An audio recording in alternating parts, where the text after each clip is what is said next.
শুভ দিন, কালো জন্মদিন, শুভ শুভ শুভ দিন।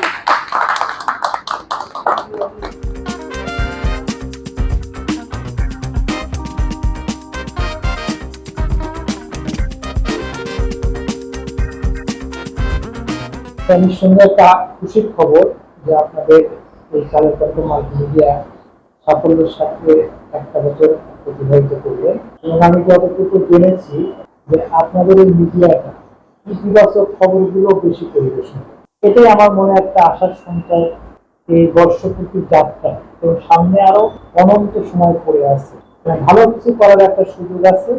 আশা করি আপনি যদি কালের কথা মাল্টিমিডিয়া সেই পথেই হাঁটবেন। আমাদের পৌরসভার যে কাজগুলি নজর দেওয়া দরকার, আপনি মিডিয়া যদি সেইগুলো আমাদের নজরে আসে, আমি কথা দিচ্ছি সেইগুলো গুরুত্বের সাথে সাফল্যের ধারাবাহিকতা বজায় রাখা এবং সামনের দিন কালের কণ্ঠ আরো সুন্দর পথে অগ্রসর হবে।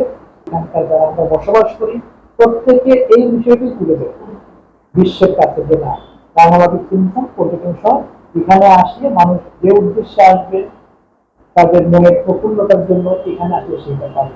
তো আশা করি সামনে আপনাদের সাথে একসাথে চলার পথ আরো সুন্দর হবে। আমরা পত্রিকা আমি সবসময় করি ঘুমানোর আগেও আমি ব্যাপার না হলে ঘুমানোর আসে, কিন্তু এখানে দুইটা বিষয়, একটা হলো আনন্দ, একটা হলো দুঃখ। আজকে আমরা উদাহরণস্বরূপ বলতে পারি পৌরসভার ছত্তরটা কিরকম, আর একটা পৌরসভার ছত্তর চেহারা কিরকম। তো আমরা যেটা ভালোকে আমরা ভালো বলবো, যেটা সমস্যা সেটা আমরা তুলে ধরবো। জনগণ একটা জিনিস চায়, শুধু আনন্দ চায় না। হাসপাতালের চিকিৎসাটা কিরকম হলো সেটা যদি আপনার একটু লেখেন, জনগণ খুশি হয়। আমি কালের কণ্ঠের যে যাত্রা, এই যাত্রা শুভ হোক।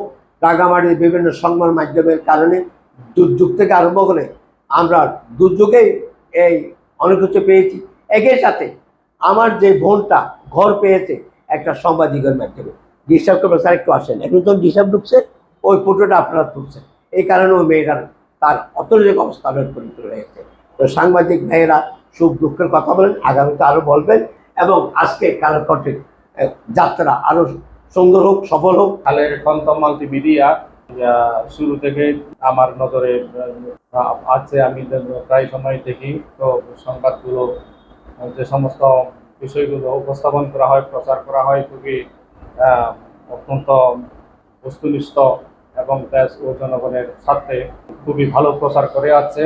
কালের কণ্ঠ মাল্টিমিডিয়া ভবিষ্যতে দেশ এবং জাতির উন্নয়নে কাজ করবে, জনগণের স্বার্থে কাজ করবে, তথা রাঙামাটি সহ পার্বত্য চট্টগ্রামকে বহুলভাবে তুলে ধরবে।